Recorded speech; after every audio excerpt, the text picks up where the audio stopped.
वेदादितत्त्वम् अखिलं निजभाषयाय सम्यग्वाजवचना विषयं स्वरूपं सर्वंधचरणं शरणं कबीर नित्यं नमामि। नमतां भवमुक्ति हेतुम्।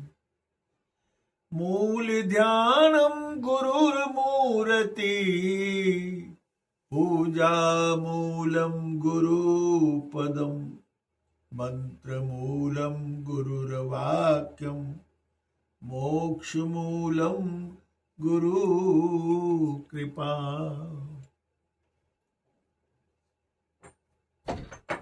अध्यात्म प्रेमी जन आज साप्ताहिक सत्संग के सुंदर अवसर पर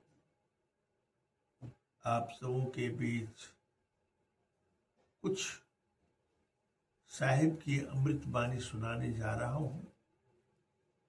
इसे सुनेंगे।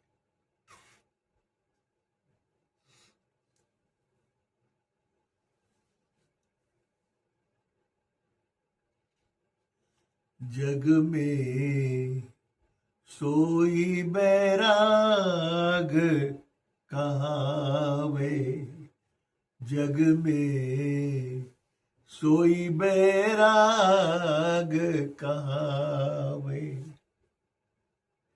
सोई बैराग कहावे, जग में सोई वैराग कहावे। आसन मारी गगन में बैठे, दुर्मति दूर बहावे। आसन मारी गगन में बैठे, दुर्मति दूर बहावे। भूख प्यास और निद्रा साधे, भूख प्यास और निद्रा साधे, जियते तन ही जरावे। जग में सोई बैराग कहावे, सोई बैराग कहावे, जग में सोई बैराग कहावे, जग में सोई बैराग कहावे। आसन मारी गगन में बैठे, दुर्मति दूर बावे। भूख प्यास और निद्रा साधे, भूख प्यास और निद्रा साधे, जियत ही तन ही जरावे। जग में सोई बैराग कहावे, जग में सोई बैराग कहावे। भव सागर के भरम मिटावे, भव सागर के भरम मिटावे। 84 जीती आवे, भव सागर के भरम मिटावे। 84 जीती आवे। कहे कबीर सुनो भाई साधो, कहे कबीर सुनो भाई साधो, अगम भक्ति मन लावे। कहे कबीर सुनो भाई साधो, अगम भक्ति मन लावे, जग में सोई बैराग कहावे, जग में सोई बैराग कहावे। बंधुवर, लोग बैराग्य बैराग्य बैराग्य कहते रहते हैं। कपड़े रंग लो बैराग्य हो गया, घर द्वार छोड़ दो बैराग्य हो गया, बाल बच्चों को त्याग दो बैराग्य हो गया, जंगलों में खाक छाल लो पहाड़ों में बैराग्य हो गया, घर परिवार को छोड़कर मठ बना लो बैराग्य हो गया। क्या बैराग्य है? साहब ने स्पष्ट बता दिया कि सोई बैराग कहावे, जग में सोई बैराग कहावे। वही बैराग्य कहाता है संसार में, जो साहब ने चित्रण किया, समझाया संसार के प्राणियों को कि आसन मार गगन में बैठे, दुर्मति दूर बहावे। गुरु ने जहां का संस्कार किया है, जहां का भेद बताया है, जहां अपने लक्ष्य को गुरु के लक्ष्य में लक्षित करना है,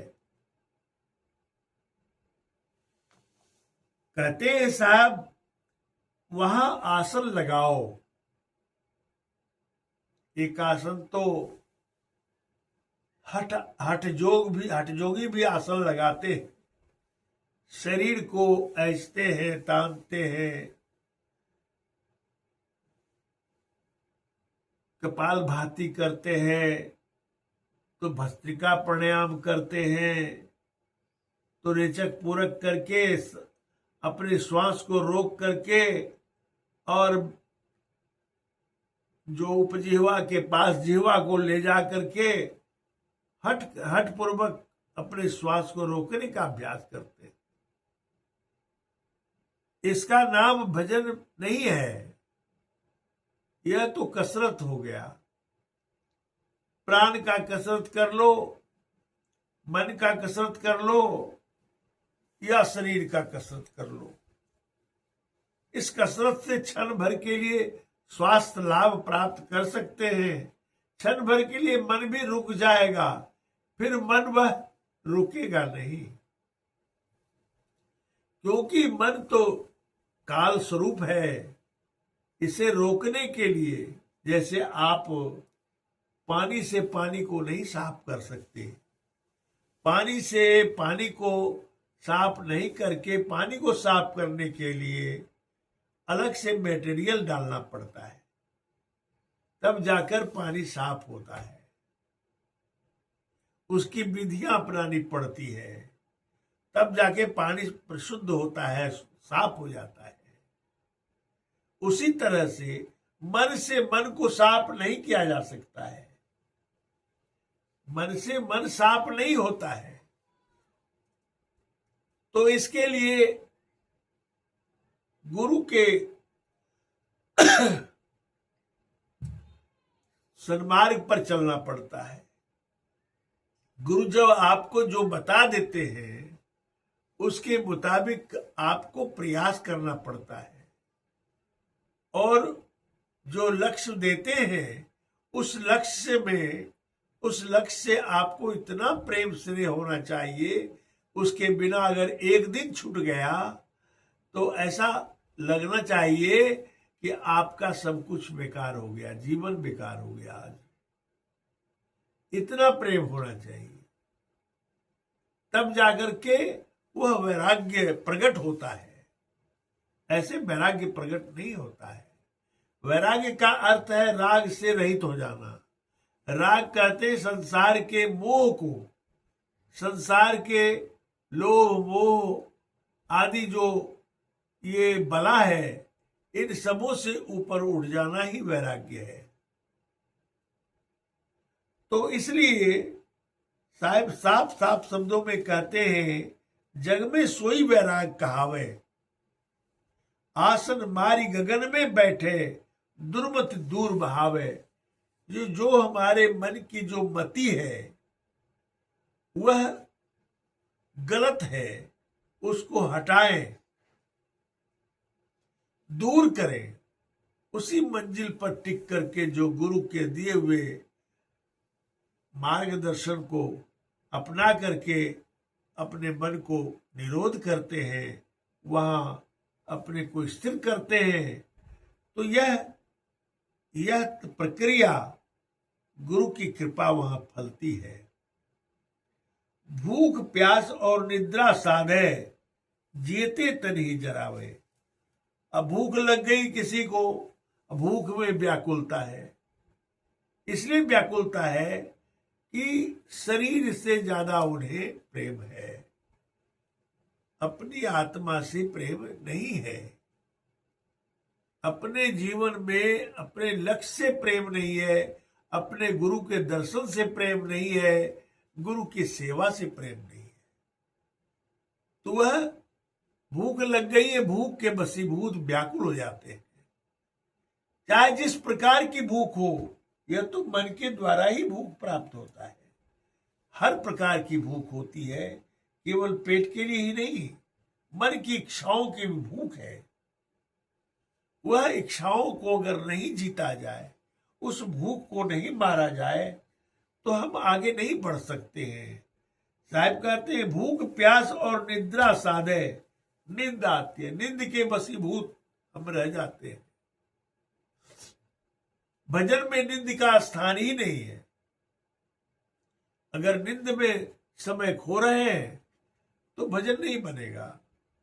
इसलिए साहब ने कहा ना, और कोई संत कहे कि आधी रात नहीं जग सके, पछले पहरे जाग, उठ बैठो रटना रटो, भजन करन को लाग।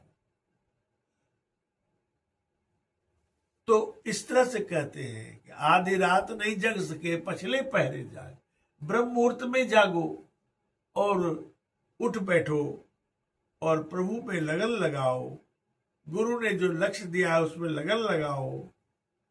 फिर अगर निद्रा आ जाती है, वशीभूत हो जाते हैं, सो जाइए, लेकिन प्रारंभ कीजिए कि मैं उठ के बैठूंगा, मेरी आज्ञा है गुरु की, तो उस समय मैं बैठूंगा, चाहे जैसे भी हो। फिर निद्रा आए तो गिर जाऊं, सो जाऊं, अलग बात है, लेकिन मेरा कर्तव्य है कि चटपट से उठ करके उस जगह। धीरे धीरे ऐसा होते होते वह संभल जाता है और उसकी निद्रा दूर हो जाती है और फिर भजन में जग जाता है। इसलिए साहब कहते हैं भूख प्यास और निद्रा साधे, यही साधना है। साधो, साधने का मतलब क्या है? आपके मन की इच्छाओं को साधना, तो साधना ही है, साधो इसलिए कहा गया है। कहते जीते तन ही जरावे, जीते जिस शरीर को जला देते हैं, शरीर के प्रति व्यामोह भी समाप्त हो जाता है। भव सागर के भ्रम मिटावे, भव सागर किसे कहते हैं? माया युक्त संसार जो है, मन भावनी संसार जो है, इसे भव सागर कहते हैं। मन जहां जहां भ्रमीभूत होता है वह भवसागर ही है। तीनों त्रिलोक जो है वह भवसागर ही है। इसलिए कहा गया 84 जीती आवे, जो भवसागर में का भ्रम को मिटा देता है, इन भ्रम से ऊपर उठ जाता है, वह साहिब कहते हैं 84 को जीत लेता है। वह 84 लाख जोनियों में भ्रमीभूत नहीं होगा अब, क्योंकि वह अब इससे परे हो रहा है, ऊपर उठ रहा है। कहे कबीर सुनो भाई साधो, अगम भक्ति मन लावे। साहेब बंदी छोड़ कबीर कहते हैं कि सुनो भाई साधो, हे साधो, साधना करने वालों सुनो, अगम भक्ति मन लावे। अगम का अर्थ है जिसका गम नहीं है, जिसकी था नहीं है, अर्थात वह चेतन, चेतन की भक्ति शुरू हो जाती है। अगम भक्ति मन लावे, मन का निरोध हो गया, मन अर्धमुखी था, ऊर्ध्वमुखी हो गया। अब मन की अवस्था बदल गई। तो साहब कहते हैं कि अगम, जहां गम नहीं है जिसका, वह भक्ति की प्राप्ति जो है मन ने करने को निश्चय कर लिया। अब उसे कोई रोक नहीं सकता है। इसलिए साहिब बंदी छोड़ कबीर बड़ी अच्छी बातें कही कि हमें उत्तरोत्तर विकास करना है। विकास क्या करना है? शारीरिक, मानसिक, भौतिक, आत्मिक, अंत में आत्मिक विकास भी करना है। जब आत्म विकास की ओर बढ़ते हैं इंसान, आत्म विकास की ओर ऊर्ध्व गति को प्राप्त होते हैं, तो ये भौतिक, मानसिक, शारीरिक और सांसारिक सभी विकास हो जाता है उसमें, और वह 100% सत्य स्वरूप से हो जाता है। यह नहीं कि उसके लिए दिन रात बेचैन रहने की बात होती है, नहीं। आपके मनोइच्छित कार्य भी पूर्ण होते हैं, लेकिन होते ही होते हैं, इसमें कोई शक नहीं है। क्योंकि गुरुमुखी हो गए, मनमुखी से गुरुमुखी हो गए। एक मनमुखी होता है, जो मन करता है वो करते हैं। गुरुमुखी, गुरु के ज्ञान से लेना देना नहीं है कुछ, खाली बोलते हैं, कहते हैं। जब गुरुमुखी हो गए, गुरु जो बता रहे हैं उसको ध्यान से सुनते हैं और उसके प्रति अपनी चेष्टा हमेशा रखते हैं, तो वह कुछ और हो जाता है। तब हमारा आध्यात्मिक विकास होने लगता है, हमारा जीवन जो है कल्याण पथ पर आरूढ़ हो जाता है। इसलिए आप सबों से मेरा ये अनुरोध है कि भाई गुरु के वाणी को सुन समझ करके उस पर चलने का प्रयास करना चाहिए। इतना ही कर करके वाणी को विराम। साहेब